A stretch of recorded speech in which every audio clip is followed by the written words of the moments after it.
আসসালামু আলাইকুম। তো বন্ধুরা দেখতেছেন এখানে ভুট্টা মাড়াই করা হচ্ছে। এই মাড়াই করার মেশিনটা হচ্ছে খোসাসহ।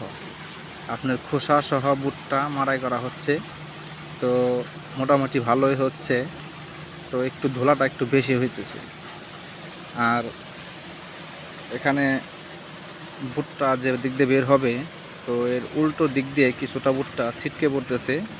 আর ভুট্টার সাথে কিছু ধুলা মিশে যাইতেছে। তো সেক্ষেত্রে কোম্পানি থেকে লোক আনা হয়েছে তাদেরকে দেখানোর জন্য। তারা দেখতেছে যে ভুট্টা সাথে কিছু ধুলা আসতেছে এবং কি খোসাটায় অগাছালো পড়তেছে। তো সেই ক্ষেত্রে তারা এটা মেরামত করার জন্য এসেছে এবং কি তারা দেখতেছে যে কিভাবে এটা মেরামত করা যায়। আর ভুট্টার মেশিন খুব ভালোই, খারাপ না, কিন্তু হঠাৎ করে যে এরকম হবে এটা কোম্পানির লোকও বুঝতে পারে নাই। তো আমার মনে হয় এটা খোসা ছাড়িয়ে ভুট্টাটা দিলে ভুট্টাটা ভালোভাবে ভাঙানো যাবে।